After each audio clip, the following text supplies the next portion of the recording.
विळखा एक सत्य घटना। आत्ताच झालेल्या मे महिन्याच्या शेवटच्या आठवड्यात मी माझ्या मावशीकडे कोकणात जाऊन आलो। आमच्या मावशीचा मोठा बंगला आहे।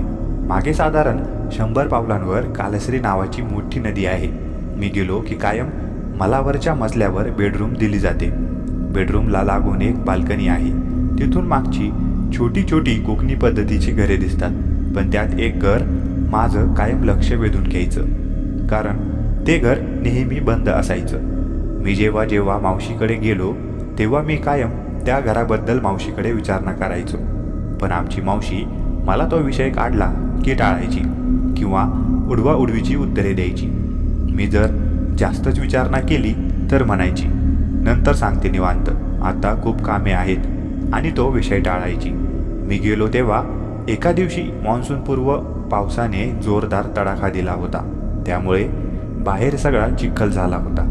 त्यात लाईट पण लगेच गेली। सगळीकडे अंधार झालेला। मी मावशीला चहा टाकायला सांगून फ्रेश होण्यास वर गेलो। हातपाय धुवून टॉवेल बाल्कनीमध्ये रेलिंगवर टाकला। परत फिरताना माझं लक्ष त्या बंद घराकडे गेलं। आज आपण तिथे जाऊन त्या घराची काय भानगड आहे ते बघून येऊ, असा मनात विचार आला आणि मी त्या तंद्रीत लगेच त्या घराकडे गेलो। घराचा दरवाजा बंद होता आणि त्याच्या उंबऱ्यावर दोन्ही बाजूला एक एक लिंबू होते। काही मिरच्या, बिब्बे, लाल कपडाला एक दोऱ्याने बांधून त्यावर ते लिंबू ठेवले होते। घराच्या कडीला गंडे दोरे बांधले होते। मी त्या दाराला हात लावणार तोच मागून एक म्हातारी बाई जोरात माझ्यावर जवळजवळ ओरडलीच, हे बाबा, कशाला हात लावतो या त्या दाराला? कोण आहेस तू? कोणाकडे आलास? मी म्हणालो की माझा मावशीकडे म्हणजेच बागडेंच्याकडे आलोय। तर ती म्हणाली, बरं बरं, जा बाबा तुझ्या घरला, थांबू नको इथं। आणि मी लगेच तिथून निघालो। मी जातोय का नाही ते ती म्हातारी बाई तिथून बघत होती। मी घरात जाताच मावशी म्हणाली, कुठे गेला होतास रे मनीष? चहा गार होत चाललाय की?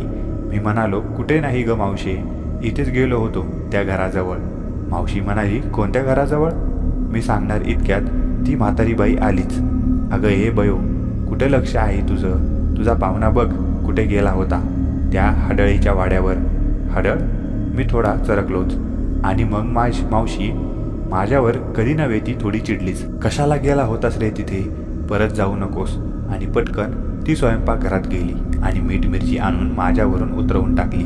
मला परत तिथे जाऊ नकोस म्हणून मावशी ताकीद देऊ लागली। मी म्हणालो, तू मला काही सांगत नाहीस ना तो वाडा का बंद आहे, म्हणून म्हटलं जाऊन जरा बघू तरी काय आहे तिथे ते। आत्ता त्या आजीला काय बोलल्या? हडळीचा वाडा आहे म्हणून? काय आहे तिथे? कसली हडळ? सांग ना। तू ना रात्रीच्या वेळेला कसली पण नावे घेऊ नकोस मनीष, हे काय तुमचं पुणं नाहीये, जरा गप्प बस। पण मी काही ऐकण्याच्या तयारीत नाहीये। हे कळाल्यावर मावशी त्या आजीबाईंना म्हणाली, काकी तुम्हीच सांगा बाई याला काय आहे ते। आजीने माझ्याकडे 2 मिनिटे पाहिले।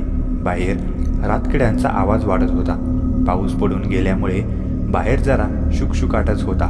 मी आजींना म्हणालो, आजी सांगा ना काय आहे तिथे? आजीने मावशीला एक दिवा आणायला सांगितला। तो दिवा देवाच्या फोटोजवळ ठेवला। नमस्कार करून ती आजी माझ्याजवळ येऊन बसली व मला सांगू लागली, साधारण 30-40 वर्षांपूर्वी त्या वाड्यात देशमुख नावाचे परिवार राहत होते। त्यांना एक सुरेश नावाचा मुलगा होता। तो चांगला शिकलेला होता, पण नोकरीत काही मन रमत नव्हते, म्हणून तो परत आपल्या गावी आला व भाताची शेती करू लागला। जेमतेम उत्पन्न होतं त्याचं। मुलाची स्वप्न मोठी होती। घरी गाडी पाहिजे, मोठी शेती जमीन पाहिजे, दागदागिने पाहिजे, पण काय करणार? तुटपुंज्या जमिनीवर शेती करायची आणि कसं तरी आपलं भागवायचं। एक दिवस शेतातली पेरणी झाली। संध्याकाळी सुरेश जेव्हा घरी निघाला तर त्याला एक सुंदर मुलगी शेतातल्या आंब्याच्या झाडाजवळ दिसली। तिचे मोठे डोळे, गोरा रंग, कमनीय बांधा आणि लांब केस। 2 क्षण तिच्याकडे बघून सुरेश आपल्या घरी आला। मग दररोज सुरेशला ती मुलगी दिसत असे। त्यांची रोज नजरानजर होत असे। बरेच दिवस गेले। एक दिवस काढणी सुरू झाली। संध्याकाळ झाली, कामं अजून सुरू होती। नेहमीप्रमाणे ती मुलगी शेतावर फिरायला आली। सुरेशने तिच्याकडे पाहिले। आज जरा हिम्मत करून बोलून तर बघूया, सुरेश स्वतःच म्हणाला व हळूहळू ती ज्या दिशेला होती तिथे असलेल्या मजुरांकडे कामाच्या बहाण्याने सुरेश तिकडे जाऊ लागला. आता तो तिच्या खूप जवळ होता. ती खूप सुंदर होती. सुरेश तिच्याकडे बघून स्मित हास्य करतो. तीही त्याच्याकडे बघून हसली. थोडी हिंमत करून सुरेश म्हणाला, तुम्ही रोज येता का इथे शेतावर फिरायला? ती हो म्हणाली, रोजच येते. त्यावर सुरेश म्हणाला, पण तुम्ही राहता कुठे? इथे तर काही वस्ती पण नाहीये. ती म्हणाली, ते काय, त्या पलीकडच्या शेताजवळच माझं घर आहे. बरं तुमचं नाव काय आहे? मी अनिता. आणि तुम्ही? मी सुरेश. गावात आमचं घर आहे, नदीजवळ देशमुख वाडा. तिथेच मी आणि माझे आईवडील राहतो. नदीजवळ? ते सर्वात शेवटचा वाडा आहे तो तुमचा आहे? हो का, काय झालं? तुम्ही आला होता तिथे? तर अनिता म्हणाली, वाड्यावर नाही, पण नदीवर येत असतो मी अधूनमधून कधीतरी फिरायला, म्हणून माहिती आहे मला तुमचा देशमुख वाडा. असं म्हणाल्यावर सुरेश मनातून जाम आनंदून गेला. पुढे सुरेश आणि अनिता रोजच भेटायला लागले. सुरेशने तिला तिच्या घरच्यांबद्दल विचारले तर अनिता म्हणाली की तिचे घरचे असे कोणीच नाही. आई वडील होते, पण ते कसल्या तरी आजारपणामुळे वारले. सुरेशला अनिताबद्दल सहानुभूती वाटू लागली. तो तिला कसं राहायचं, काय करायचं ते सांगू लागला. अधूनमधून तो अनिताला मदत करू लागला. अनिता पण त्याचं सगळं ऐकायची. तो सांगेन तसं राहू लागली. त्यामुळे सुरेश तिच्या प्रेमात पडला. एकदा सुरेश अनिताच्या घरी गेला. बघतो तर काय, तिचे घर म्हणजे एकदम अंधारलेलं. तिथे कसलीच प्रसन्नता नाही. अनिता सुरेशसाठी चहा राहायला टाकायला आत गेली. सुरेश तिचं घर नीट बघत होता. अनिता आली. तिने सुरेशला चहा दिला. चहा पिऊन सुरेशने थोड्या गप्पा मारल्या आणि तो निघाला. जाताना तो अनिताला म्हणाला, एक विचारू अनिता, तुझ्या घरात एक पण देवाचा फोटो नाहीये. तू मानत नाही का देवाला? त्याच्यावर अनिता म्हणाली की ज्या देवामुळे माझे आई वडील गेले त्यामुळे मी पोरकी झाली, मग कशाला मानू मी त्या देवाला? मी नाही मानत आणि कधी मानणारही नाही. यापुढे तो सुद्धा मला कधी देवांबद्दल किंवा पूजा अर्चनाबद्दल सांगू नकोस. सुरेश तिथून निघाला. जाता जाता तो विचार करू लागला, कदाचित ती एकटी पडली असेल. तिचे आई वडील पण लवकरच गेले, त्यामुळे तिचा विश्वास उडाला असेल देवावरून. सुरेश घरी आला. अनिता आणि सुरेश रोजच भेटत होते. सुरेश तिच्या प्रेमात पूर्णपणे पडला होता, पण त्याची काय हिंमत होत नव्हती तिला लग्नाबद्दल विचारायची. एकदा अनितानेच त्याला विचारले, लग्न करशील का म्हणून. मग काय, साहेब एकदम खुश. त्याने त्याच्या घरी सांगितले लग्नाबद्दल आणि त्यांना कसे बसे तयार केलेच. पुढे त्या दोघांचे कोर्ट पद्धतीने लग्न झाले व त्यांचा संसार सुरू झाला. सगळं काही सुरळीत चाललं होतं. देवपूजा सोडून अनिता सगळं काही करायची. ती कुठल्याही धार्मिक गोष्टींमध्ये सहभागी होत नसायची. सुरेशला वाटलं होईल सगळं पुढे व्यवस्थित व त्याने दुर्लक्ष केलं. सुरेशचा गावात एक खूप जवळचा मित्र होता, गजू नावाचा. गजू सुरेशबद्दल सगळं काही माहिती होतच. कधी कधी त्या दोघांमध्ये अनिताबद्दल पण बोलणं व्हायचं. सुखदुःखाच्या 4 गोष्टी करी व दोघंही आपल्या कामात लागे. लग्नाला आता जवळजवळ वर्ष होत आलं होतं. तसं सगळं ठीक चाललं होतं. एक दिवस सुरेश कामावरून आला. दमला असल्यामुळे लवकर जेवून घेतलं आणि ते दोघे झोपायला गेले. तसं सुरेश रात्री एकदा झोपला की थेट सकाळीच उठत असे.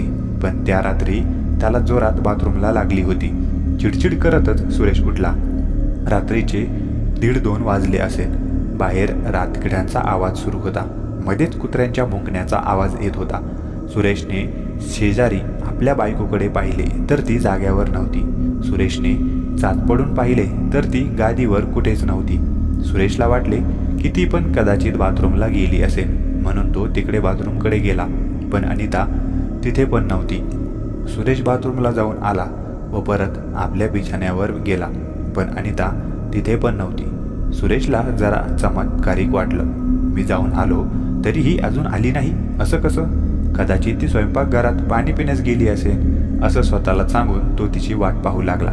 बराच वेळ गेला पण अनिता काही आली नाही, म्हणून सुरेश उठला व तिला शोधण्यास स्वयंपाकघरात गेला, पण ती तिथे नव्हती. सुरेश परत बाथरूमकडे गेला. अनिता तिथे पण नव्हती. सुरेशला वाटलं काहीतरी भानगड आहे. तो दबक्या पावलाने अनिताला घरभर शोधू लागला. अनिता वाड्यात कुठेच दिसत नव्हती. इतक्यात सुरेशला अडगळीच्या खोलीजवळ कोणीतरी काहीतरी पुटपुटताना आवाज आला. अडगळीची खोली वाड्यात सगळ्यात शेवटी होती. सुरेश फारसा तिथे जात नसे आणि अनिता आल्यापासून तर नाहीच नाही. ती त्याला घरातली काही जास्त कामे सांगतच नसे. आज बऱ्याच महिन्यांनी सुरेश तिथे आला होता. जसा जसा तो खोलीजवळ जात होता तसा तसा तो आवाज त्याला जास्त ऐकू येत होता. सुरेश हळूच त्या खोलीत जाण्याचा प्रयत्न करू लागला, पण दरवाजा आतून बंद होता. सुरेशला आता मात्र काहीतरी विचित्र वाटायला लागलं. तो अनिताला आवाज देणार इतक्यात त्याची नजर दरवाजाच्या वर असलेल्या छोट्या खिडकीवर गेली. सुरेश थांबला. त्याने काहीतरी विचार केला आणि त्याने बाजूलाच असलेला एक स्टूल घेतला. तो त्याने हळूच ठेवला आणि त्यावर चढला. त्याच्या छातीची धडधड वाढली होती. सुरेशने आत पाहिले. त्याला आता घामच फुटला. सुरेशने पाहिले अनिता संपूर्ण केस मोकळे सोडून बसली होती. तिचे लांब सोडलेले केस त्याने पहिल्यांदाच पाहिले होते, कारण अनिताला केस मोकळे सोडलेले अजिबात आवडत नव्हते. आज तिला असे पाहून तो जरा चरकलाच. तिचे एवढे लांब केस, ते पण तिने इतक्या रात्री मोकळे सोडलेले. समोर कसली तरी पूजा मांडलेली. तिथे एक कलश, त्याला लिंबाची माळ आणि त्यावर काहीतरी ठेवलेले. त्याला नीट दिसत नव्हते, कारण तिथे एकच दिवा लावलेला. अनिता त्या कलशाला अधूनमधून काहीतरी पुटपुटून डोकं ठेवून पाया पडत होती. हाताचे कसले तरी विचित्र हावभाव करत होती. तिला कसला तरी जणू तंद्री लागली होती. सुरेशला नीट दिसत नव्हते, पण कलशासमोर 2 गोलाकार लाकडासारखं काहीतरी होतं आणि त्याला अधूनमधून हात लावत होती. अचानक अनिताने दिवा उचलला आणि कलशाजवळ नेला. सुरेशने जे पाहिले ते बघून त्याची बोबडीच वळायची बाकी होती. त्याला दरदरून घाम सुटला. त्याने पाहिले की त्या कलशावर एक कवटी होती. त्यावर हळद कुंकू टाकलं होतं. शेजारी एक कोंबडं ठेवलं होतं. अनिताने तो दिवा त्या कवटीवरून फिरवला. मग तिने त्या कोंबड्याला टिळा लावला. त्याला त्या कवटीजवळ टेकवला. एका हाताने त्याचं तोंड घट्ट धरलं आणि त्याला त्या कवटीजवळ खाली जमिनीवर धरला. दुसऱ्या हाताने एक चाकू घेतला. काहीतरी पुटपुटली आणि त्या क्षणात त्या कोंबड्याची मान विचित्र पद्धतीने कापली. कोंबडं तडफडू लागलं आणि त्याने कोंबड्याची कापलेली मान त्या कवटीवर धरली. त्याचं रक्त त्या कवटीवर पडलं होतं आणि त्याने पटकन अंगठ्याने स्वतःला त्या रक्ताचा टिळा लावला आणि जोरजोरात स्वतःची मान गरागरा फिरवू लागली. तिचे केस त्याबरोबर फिरत होते. खूप विचित्र वाटत होतं सगळं आणि त्याला असं कधी पाहिलं नव्हतं. असं स्वप्नात पण सुरेशला वाटलं नव्हतं. त्याला डबडबून घाम सुटला होता. इतक्यात अनिताने ते खाली ठेवलेले एक गोलाकार लाकूड हातात घेतले. लाकूड कसलं ते तर एक हाडूक होतं. ते तिने त्या मारलेल्या कोंबड्यावरून फिरवलं आणि त्या कोंबड्याला उचललं. 2 मिनिटे ती त्या खोपडीकडे बघून काहीतरी पुटपुटली.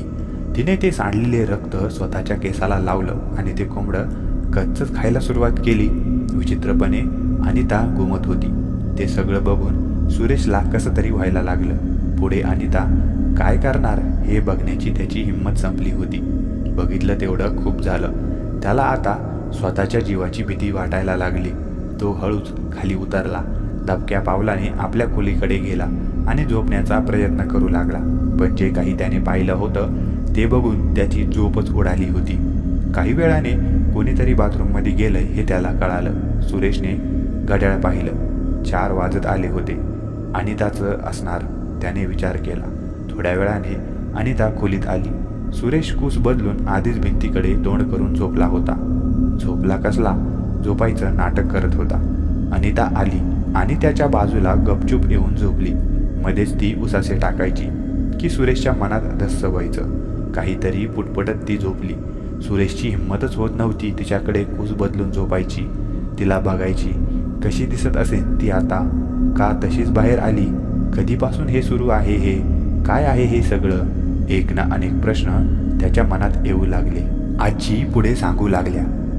त्या जे काही सांगत होत्या ते चित्र माझ्या डोळ्यासमोर उभे राहत होते.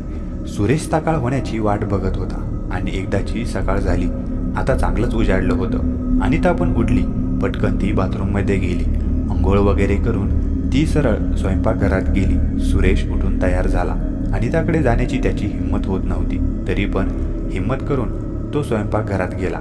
अनिता आणि तिची सासू नाश्त्याची तयारी करत होते. सुरेशने अनिताकडे पाहिले. ती पाठमोरी होती. व्यवस्थित साडी नेसलेली, केसांची वेणी घातलेली.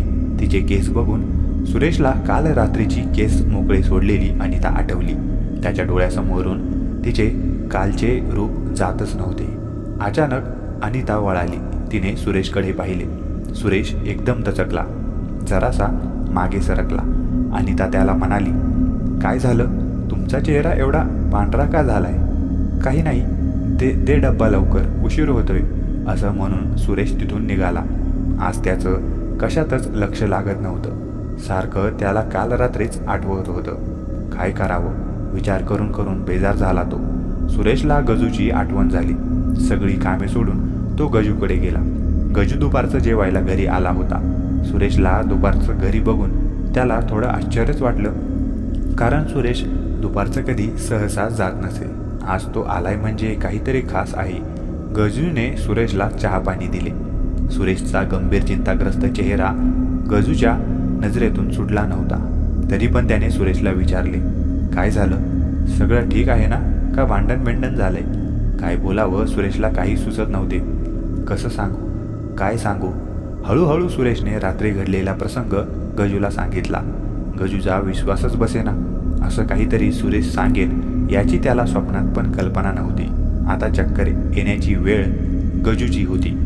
घडलेला प्रकार ऐकून त्यालाच घाम फुटला. तर सुरेशची काय अवस्था झाली असेल? बराच वेळ विचार करून सुरेश गजूला म्हणाला, गजू काय आहे हे सगळं? आता काय करू मी? खूप रडला सुरेश. गजूने सुरेशला शांत केले आणि म्हणाला, मी सांगतो ते नीट. पहिले मनाची हिंमत सोडू नकोस. कोणाला यातलं काहीही सांगू नकोस. सुरेश, तू जे सांगतोय त्यावरून असं कळतंय की वहिनी जे काही करत होती ती चेटूक विद्या आहे. चेटूक विद्या? नुसतं कानावर शब्द पडला तरी सुरेशच्या मनात धस्स झालं. गजू म्हणाला, पण एक शंका आहे मित्रा. अनिताला नुसतीच चेटूक विद्या येते की काय गजू? कसं बोलावं काही समजे ना गजूला. तरी पण मित्रासाठी त्याने विचारलेच, सुरेश, अनिताला फक्त चेटूक विद्या येते की ती स्वतः चिटकीन आहे हे आपल्याला कळालं पाहिजे. म्हणजे पुढे काय करायचं ते ठरवूयात. ते कसं कळणार? गजू म्हणाला, माझ्या माहितीप्रमाणे मला माझ्या वडिलांनी सांगितलं होतं की चिटकिनीला तिचे केस खूप प्रिय असतात, म्हणून ती कोणालाही त्यांना हात लावू देत नाही. सुरेश, तू आता एक काम कर. अनिताजवळ जेव्हा जाशील तेव्हा तिच्या केसांना हात लावण्याचा प्रयत्न कर. थोडे तिचे केस ओढ आणि बघ काय होतंय ते. आणि हो, अनितावर बारीक नजर ठेव, पण तिला कुठलाही संशय येऊ देऊ नकोस. सावध राहा. त्यांना आता कळले की अनिता का देवपूजा वगैरे करत नाही ते. गजूशी बोलून सुरेश घरी आला. अनिता काहीतरी काम करण्यात व्यस्त होती. आता तो तिच्यावर बारीक नजर ठेवून होता. नेहमीप्रमाणे सगळे जेवले आणि झोपायला गेले. अनिता जशी रूममध्ये आली तसं सुरेशला थोडी भीती वाटली, पण ती एकदम नॉर्मल वागत असल्यामुळे त्याला हिंमत यायला लागली. अनिता सुरेशजवळ येऊन बसली आणि दोघे गप्पा मारू लागले. बोलता बोलता सुरेशने अनिताच्या खांद्यावर हात ठेवला. अनिता सुरेशकडे बघून गोड हसली. सुरेश तिला म्हणाला, आज काय छान दिसते तू. हे ऐकून अनिता थोडी लाजली. सुरेश तिची स्तुती करू लागला आणि हळूहळू त्याचा हात तिच्याकडे नेत नेत तिच्या केसांना स्पर्श करू लागला. अजून तरी अनिता काहीच बोलली नाही. त्याने हिंमत करून त्याचा हात अनिताच्या डोक्याच्या मागील बाजूस ठेवला आणि हाताची बोटं केसांमध्ये फिरवू लागला. सुरेशचा हाताचा स्पर्श केसांमध्ये होताच अनिता एकदम मागे सरकली आणि तिने सुरेशचा हात केसांमधून मानेला झटका देऊन काढून टाकला. काय करताय हे? आज झोप नाही आली वाटतं. अनिताने सुरेशला झटका देताच सुरेश मनातून थोडा घाबरला. परत हिंमत करून तो अनिताच्या केसांना हात लावण्याचा प्रयत्न करू लागला, पण अनिता प्रत्येक वेळी त्याला काही ना काही कारण देऊन हात लावू देईना. सुरेश पण जिद्दीला पेटला आणि परत प्रयत्न करू लागला. आता मात्र अनिताचा पारा चढला. ती सुरेशला चिडून म्हणाली, माझ्या केसांना हात नाही लावायचा, हां, मला नाही आवडत. तिचे हे शब्द ऐकून सुरेश गारज झाला. त्याला कळून चुकले की अनिता ही चिटकीन आहे ते. त्याने दुसऱ्या दिवशी सगळा प्रकार सांगितला. पुढे काही दिवस तो अनिताच्या केसांना हात लावण्यासारखी संधी शोधू लागला, पण ती काही त्याला हात लावू देईना. अधूनमधून अनिताची चेटूक पूजा पण चालू असायची. सुरेश डोळ्यात तेल घालून आता सगळं बघू लागला. जे काही घडे ते तो गजूला सांगू लागला. आजी मला जसे सांगत होत्या तसे ते चित्र माझ्या डोळ्यासमोर उभे राहत होते. आता पुढे काय? ह्यातून बाहेर कसं पडायचं? विचार करून करून डोके फुटायची वेळ आलीये. शिवाय जीवाची पण भीती होतीच. काय करावं काहीच समजेना. एक दिवस गजू कामानिमित्त बाहेर गावी गेला होता. दुसऱ्या दिवशी तो परत आला आणि थेट सुरेशकडे गेला. त्याला आपल्या घरी घेऊन आला आणि म्हणाला, सूर्या मित्रा, काल मी एका मांत्रिकाला भेटलो होतो. त्याच्याकडून कळाले की चिटकिनीला तिचे केस खूपच प्रिय असतात. जर का तू तिचे केस मिळवले तर ती तुझ्यासाठी काहीही करायला तयार होईल. फक्त तिचे थोडेसे केस आपल्या ताब्यात घे आणि तिला सापडणार नाहीत असे लपव. मग बघ तुझं नशीब कसं फळफळतं ते. सुरेश म्हणाला, मला काही नको, मला फक्त ह्यातून सुटायचंय. पण गजू काही ऐकेना. सुरेश वाईटात पण चांगलं होतं म्हणतात ना, तसंच आहे हे. हे बघ, आपण आपली 2-4 कामे तिच्याकडून करून घेऊ आणि मग देऊ सोडून. आणि मी आहे ना, तू कशाला घाबरतोय? जर तिला काही वाईट करायचे असते तर तिने ते केव्हाच केले असते. गजूने सुरेशला कसा बसा तयार केलाच. सुरेश आता अनिताशी गोड गोड वागू लागला आणि तिचे केस मिळवण्याचे प्रयत्न करू लागला. पण काही केल्या ती तिचे केस त्याच्या हातात पडू देईना. काय करावं आता? एके दिवशी सुरेश आणि गजूने एक योजना आखली. दुसऱ्या दिवशी गजू आणि त्याचे अजून 2 मित्र सुरेशच्या घरी सकाळी सकाळीच गेले. सुरेशही पहाटे लवकर उठला. अनिताला लवकर आवरता येणार नाही असे कामे सांगू लागला. अनिताची घाई आणि चिडचिड व्हायला लागली. ती नीट तयार नव्हती झाली. त्यात गजू आणि त्याचे 2 मित्र अचानक नाश्त्यासाठी दारात हजर. अनिता पटापट कामे करू लागली. सर्वांना नाश्त्याचे आणून दिले. खाऊन झाल्यावर सर्वांसाठी चहा आणला. सर्वजण गप्पा मारत चहा पित होते. गजूने मोठ्या हुशारीने अनिताला बोलण्यात गुंतवले होते. अनिता खुर्चीवर बसून चहा घेत होती. तिला बोलण्यात गुंतलेली पाहून सुरेश हळूच उठला. हातात चहाचा कप बशी होतीच. हळूच तो अनिताच्या थोडा जवळून मागे गेला आणि चालता चालता त्याने अचानक हातातून चहाचे कप निसटल्यासारखे केले आणि तो चहा अनिताच्या डोक्यावर सांडला. केसांवर चहा सांडताच अनिता एकदम चिडली. डोळे मोठे करून ती सुरेशवर खेकसली. काय अक्कल आहे की नाही? सगळा चहा माझ्यावर सांडलास? डोळे फुटलेत काय तुझे मूर्ख? अनिता रागाने लाल झाली होती. ती सुरेशला त्याच्या मित्रांसमोर बोलतीये याचं पण तिला भान राहिलं नाही. ओ, चुकून झालं. जा जा, लवकर केस धुवून ये. ती तशीच चिडचिड करत बाथरूममध्ये गेली. बऱ्याच वेळाने अनिता केस धुवून बाहेर आली. सुरेश पटकन तिच्या मागे खोलीत गेला. अनिता केस पुसत होती. तिच्या लांब मोकळ्या केसांना बघून सुरेश जरा घाबरला. तो तिच्या जवळ गेला तर ती त्याला तिथून हाकलून देऊ लागली. पण सुरेश कपाटात काहीतरी शोधण्याच्या बहाण्याने तिथेच थांबला. अनिता सुरेशकडे बघत होती. तिला तिचे मोकळे केस घेऊन बाहेरही जाता येत नव्हते. थोडा वेळ थांबून तिने एक कंगवा घेतला व स्वतःचे केस विंचरू लागली. हळूहळू तिचे केस वाळू लागले. तसा तिला आनंद व्हायला लागला. मस्त कुठलं तरी गाणं गुणगुणत ती केस विंचरत आरशासमोर उभी होती. सुरेशचं लक्ष होतंच तिच्याकडे. तिने केसांची वेणी घातली. तेवढ्यात बाहेर असलेल्या गजू आणि त्याच्या मित्रांनी एकदम जोरजोरात अनिता आणि सुरेशला आवाज देऊ लागले. सुरेश, बाहेर ये लवकर. वहिनी, पटकन या, लगेच या. हे बघा काय आहे हे. त्यांचा गोंधळ ऐकून अनिताने हाताने कंगवा तिथेच ठेवला आणि पटकन बाहेर आली. काय झालं? काय झालं? काय आहे? गजू समोरच्या खोलीकडे बोट दाखवत म्हणाला. त्या खोलीत आत्ता एक मोठं जनावर साप सळसळत जाताना पाहिलं आम्ही. काढा त्याला आधी बाहेर. अनिता पटकन हातात एक दांडका घेऊन त्या खोलीकडे पळाली. इकडे सुरेशला ह्या अचानक झालेल्या गडबडीमुळे चांगली संधी मिळाली. त्याने क्षणाचाही विलंब न करता पटकन अनिताने जो कंगवा वापरला होता तो घेतला. झालेल्या गडबडीमुळे अनिताने तो कंगवा तिथेच ठेवला होता व ती बाहेर काय झालं ते पाहण्यास आली होती. त्या कंगव्याला अनिताचे काही केसांचा बुचका अडकलेला होता. सुरेशने पटकन तो बुचका बाहेर काढला आणि तो गजू आणि त्याचे मित्र तिथून निसटले. घरापासून थोडे लांब गजूने एक गाडी आणून ठेवली होती. सगळे पळतच गाडीजवळ पोहोचले. गाडीत बसले आणि तिथून पसार झाले. गजू आणि सुरेशचा प्लॅन यशस्वी झाला होता. इकडे अनिता त्या खोलीत जनावर शोधत होती पण ते काही सापडत नव्हतं. बाहेरही एकदम शांतता झाली होती. अनिताला कसला तरी संशय आला. ती पटकन खोली बाहेर आली. बघती तर काय, गजू आणि त्याचे मित्र घरातून गायब. तिच्या मनात संशयाची पाल चुकचुकली. ती ती पळतच वर खोलीत गेली. धावत पळत ती त्या कंगव्यापाशी पोहोचली.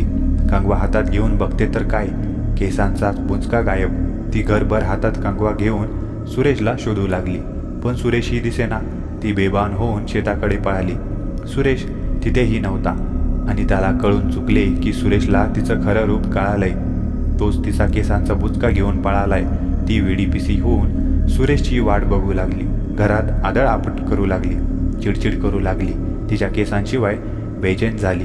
रागाच्या भरात तिने सुरेशच्या आईवडिलांना बाहेर काढलं. साधारण 15-20 दिवसांनी सुरेश घरी परत आला. अनिता सुरेशची वाट बघत बघत रोज दारात उभी असायची. सुरेशला बघताच ती एकदम आनंदून गेली. सुरेश येताच ती त्याच्यासाठी चहा पाणी आणि काहीतरी खायला घेऊन आली. सुरेशला आरामात बसलेला बघून ती त्याच्या जवळ गेली. त्याला लाडीगुडी करू लागली व म्हणाली, तर तुम्हाला सगळं कळालं आहे आता. कशाबद्दल बोलतेस तू अनिता? तुम्ही ना खरेच इतके छुपे रुस्तम असाल ना, मला माहीतच नव्हतं. काय बोलतेस तू? मला काहीच कळत नाहीये. ठीक आहे, मग सरळच विचारते आता, माझे केस कुठे आहेत? मला ते पाहिजे. तुम्हाला कळालंय की मी चेटकीन आहे ते. द्या माझे केस परत. तिचं असं स्पष्ट बोलणं सुरेशला अजिबात अपेक्षित नव्हतं. तिचे मोठे झालेले डोळे, बदललेला आवाज आणि स्पष्ट बोलणे ऐकून सुरेशच्या मनात रहस्य झालं. काय करावं ते त्याला कळेना. अनितासारखी विचारत होती. सुरेश म्हणाला, आधी सांग, माझे आई बाबा कुठे आहेत? ती म्हणाली, मीच रागात त्यांना घराबाहेर काढलं. जाऊन घेऊन ये. ठीक आहे. आणि ती तशीच घराबाहेर पडली. बऱ्याच वेळाने ती परत आली. सोबत सुरेशचे आई बाबा पण होते. रात्री अनिता खोलीत आली. ती सारखी सुरेशकडे केसांची विचारणा करू लागली, पण तो काही सांगना. सुरेश तिला म्हणाला, खरं सांग, कोण आहेस तू? माझ्याशीच का लग्न केलंस? काय उद्देश आहे तुझा? अनिता म्हणाली, मी एक चेटकीन आहे. मला चेटूक विद्या प्राप्त आहे. साक्षात सैतान मला प्रसन्न आहे. मी त्याला खुश करण्यासाठी काहीही करू शकते. त्याच्यासाठी मी माझ्या जन्मदेत्या आईबाबाचा पण बळी दिलाय. तो सैतान माझ्यात संचारतो, मला ताकदवर बनवतो. मला त्याला खुश करावं लागतं. तुझं घर नदीजवळ आहे. मी नेहमी इथे सैतानाला पूजायला यायची, पण गावातल्या लोकांमुळे माझी पूजा नीट होत नसे. मी कमजोर पडायला लागले. तुझं घर माझ्या डोळ्यात बहरलं होतं. तुला कसाही करून मिळवायचाच, म्हणजे मला माझी सैतानी कार्य करायला सोपं होईल. हाच उद्देश घेऊन तुझ्याशी लग्न केलं. अनिताचे हे बोलणे ऐकून सुरेशला डबडबून घाम फुटला. छातीची दडदड वाढली होती. काय बोलावं ते कळेना. तोच अनिता त्याला म्हणाली, मला माझे केस परत दे. मी जाते निघून. तुला आणि तुझं परिवाराला काहीही करणार नाही. फक्त माझे केस दे परत. सुरेशला आता अनिताची भीती वाटू लागली, पण त्याला गजूचे बोलणे आठवले. केसांसाठी चिटकीन काहीही करायला तयार असते. हीच संधी आहे यार, या पार. सुरेश अनिताला म्हणाला, तुझे केस ना देतो ना, पण माझं एक काम कर. माझं काय करावं लागेल मला सांगतो. आधी माझ्याकडे खूप पैसे घेऊन ये, मग देतो तुझे केस. ठीक आहे, येईल तुझ्याकडे पैसा, पण प्रत्येक गोष्टीची किंमत मोजावी लागते. सैतानाला खुश करावं लागतं. तुला काय करायचे ते कर. मला पैसा पाहिजे बस. ठीक आहे, असे म्हणून अनिता आपल्या कामाला लागली. तिची सैतानी पूजा सुरू झाली. सुरेश गजूला जे काही घडे ते सांगू लागला. गजू आता सुरेशच्या घरी येत नसे. एक दिवस सुरेशच्या शेतात काम चालू असताना अचानक सुरेशला एक सोन्याने भरलेला अंडा सापडला. सुरेश एकदम आनंदून गेला. त्याला समजले की हे सगळं अनितामुळेच झाले. सुरेश घरात नसताना अनिता घराची आणि सुरेशच्या वस्तूंची कसून तपासणी करायची. तिला तिचे केस मिळवायचे होते, पण काही केल्या ते तिला मिळत नव्हते. सुरेशकडे पैसा आल्यामुळे त्याने घरात चांगल्या वस्तू आणायला सुरुवात केली. गजूलाही तो महागडी वस्तू देऊ लागला. अनिता सुरेशला म्हणाली, तुझ्याकडे आता पैसा आलाय, मग सांग आता माझे केस कुठे आहेत ते. सुरेश म्हणाला, सांगतो की, पण आधी माझे एक काम कर अजून. गावातल्या सावकाराने मला खूप छळलंय, त्याला जरा अद्दल घडू दे की. बस इतकंच. दुसऱ्या दिवशी गावातल्या सावकाराचं नदीजवळ छिन्न अवस्थेत प्रेत सापडलं. काही दिवसांनी सुरेशचे आईवडील एका अपघातात वारले. सुरेश अनितावर चिडला. त्याचे आईवडील कसे काय मेले म्हणून. अनिता म्हणाली, मी आधीच सांगितले होते, प्रत्येक गोष्टीची किंमत सैतानाला द्यावी लागेल म्हणून तू विसरलास. मग त्याने त्याचेच घेतले भागवून. सुरेश घाबरला. तो नियमितपणे त्या सैतानाला खुश करायला बकरं कोंबडं देऊ लागला. तसतशी त्याची कामे होऊ लागली. अल्पावधीतच सुरेश खूप श्रीमंत झाला. घरी गाडी, जमीन, पैसा, नोकर चाकर सगळं काही त्याला पाहिजे ते मिळायला लागलं. सुरेशला कळाले की ही आता काहीही करू शकते. अनिता पण सुरेश सांगेन ते करू लागली. अनिताचे सारखे सुरेशकडे केसांचे मागणे सुरू असायचे, पण तो काही ना काही तिच्याकडे मागत राहत. अनिता सुरेश नसताना घरात केसांचा खूप शोध घेई, पण तिला ते केस काही केल्या मिळत नसे. कुठे ठेवले असतील त्याने माझे केस, ती विचार करी, पण आता काही पर्याय नव्हता त्याचं ऐकण्या वाचून. तो सांगेन ते गुपचूप करत राहायची व ती त्याला विश्वास देऊ लागली, मी आता तुला कधीच सोडून जाणार नाही, तुला जे पाहिजे ते मिळवून देईन, तू फक्त माझी पूजा सफल करत जा, बळी देत जा, म्हणजे मी आणि माझा सैतान तुझी भरभराट करू. सुरेशलाही अनितावर विश्वास बसू लागला. त्याला खात्री पटली की ही आता कुठेच जाणार नाही. तिला आपल्याच घरात सैतान कार्य करायला सोपं आहे. जर का ती इथेच राहिली तर मी अजून खूप खूप श्रीमंत होईन. कोणीच माझे काहीही वाकडे करू शकणार नाही. सुरेश तिच्या विळख्यात अडकत चालला होता. गजूने सुरेशला एकदा सांगितलं, सुरेश बस कर आता, खूप मिळवलंय, काहीतरी विपरीत घडायच्या आत जाऊ दे तिला. पण सुरेशला अनितावर विश्वास बसला होता. उलट तोच गजूला म्हणाला की तिला माझ्याच घरात राहायचंय, ती मला कधीही सोडून जाऊ इच्छित नाही. गजूने सुरेश समोर हात टेकले. गजू एकदा रात्री घरी जात होता. अंधाऱ्या रस्त्यावर तो एकटाच चालला होता. अचानक त्याच्यासमोर अनिता येऊन थांबली. गजू जाम घाबरला. अनिता त्याला म्हणाली, तू सांग माझे केस कुठे आहेत ते, मी तुला पाहिजे ते देईन. गजूला दरदरून घाम सुटला. जीवाच्या आतंकाने तो तिथून पळाला. दुसऱ्या दिवशीच सुरेशला झाला प्रकार सांगितला आणि त्याचा निरोप घेऊन गाव सोडून निघून गेला. जाताना परत त्याने सुरेशला अनिताला सोडून दे म्हणून सांगू लागला. सुरेशने उलट गजूचीच खिल्ली उडवली. गजू निघून गेला. दिवसांमागून दिवस जात होते. सुरेशला आता पूर्ण खात्री झाली होती की अनिता त्याला सोडून जाणार नाही. अनिता पण त्याच्याशी खूप लाडीगुडीने वागत होती. एक दिवस रात्री अनिता सुरेशला खूपच लाडीगुडी करू लागली. त्याच्यासाठी खास दारू मटणची तयारी केली. सुरेश दारू पिऊन मस्त झाला. दोघेही जेवले. रात्री अनिता सुरेशजवळ गेली आणि म्हणाली, आता पण खूप श्रीमंत झालोय, आपल्याकडे सगळं काही आहे, पण मला अजून तुमच्यासाठी खूप काही करायचंय. त्यासाठी आपल्या दोघात एकी पाहिजे. तुम्ही माझी मदत करा, मी तुमची मदत करत जाईन. सुरेश म्हणाला, हो नक्कीच, बोल ना काय पाहिजे ते, काय करू सांग की. अनिता म्हणाली की मग मला सांगा की मी चेटकीन आहे ते तुम्हाला कसं कळालं. मग सुरेशने त्याला झाला प्रकार सांगितला. त्याला आता दारू चांगलीच चढली होती. तो बोलत चालला होता. अनिता म्हणाली, मग तुम्ही माझे केस घेऊन कुठे गेला होता. सुरेशने सांगितले की तो इथून गेल्यावर एका लांबच्या गावात एक वैद्य राहतो, त्याच्याकडे गेला होता. अनिताने विचारले, कशाला. सुरेश म्हणाला, कारण त्याला तिचे केस लपवायचे होते म्हणून. अनिता आता खूपच लाडीक झाली. ती सुरेशला म्हणाली की मग सांगा ना कुठे ठेवले ते केस, पाहिजे तर ते तुम्हीच ठेवा, मला नको आता ते, कारण मला तुमच्यासोबतच राहायचे. पण मला फक्त सांगा की कुठे आणि कसे लपवले ते, सांगा ना. असं काय करताय, मी काय सोडून जाणार आहे तुम्हाला आता, मग सांगा बरं. सुरेश तिच्या गोड गोड बोलण्याला बोलला. तिच्या विळख्यात अडकला आणि त्याने सांगितले, मी त्या वैद्याकडे गेलो. त्याने ते केस एका छोट्याशा पुडीमध्ये ठेवले आणि ती पुडी त्याने माझ्या उजव्या पायाच्या मांडीत मागील बाजूस ठेवली व तो भाग शिवून टाकला. सुरेशचं बोलणं संपतं न संपतं तोच अनिताने गडगडाटी हास्य केलं. खूप दिवसांच्या मेहनतीचे फळ मिळाल्यासारखे भाव तिच्या चेहऱ्यावर आला. तिला केसांचा पत्ता कळाला होता. ती आदाशासारखी सुरेशची पॅन्ट फाडू लागली. सुरेश घाबरला. तो अनिताला ढकलू लागला, पण ती आता सुरेशवर तुटून पडली. आपली काही खैर नाही सुरेश कळून चुकले. त्याची चूक त्याच्या लक्षात आली, पण आता खूप उशीर झाला होता. तो जीवाच्या आतंकाने दरवाजाकडे पळाला.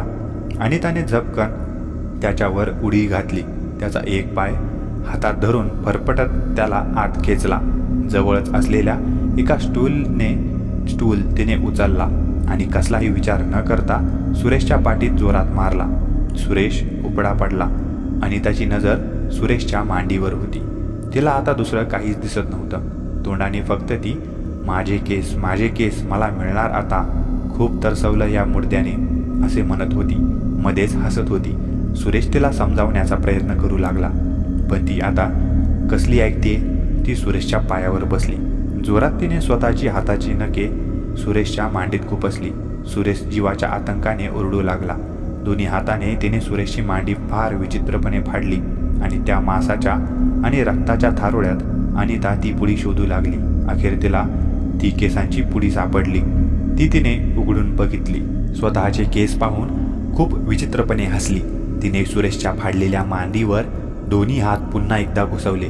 तिचे हात आता अधिकच रक्ताने माखले होते. दोन्ही हातांना लागलेलं रक्त पाहून तिला खूप हसायला यायला लागलं. तिने स्वतःचे केस मोकळे केले आणि ते रक्त केसांना लावायला लागली. मध्येच तिच्या हातावरून जे रक्त ओघळायचे ते ती चाटून घ्यायची.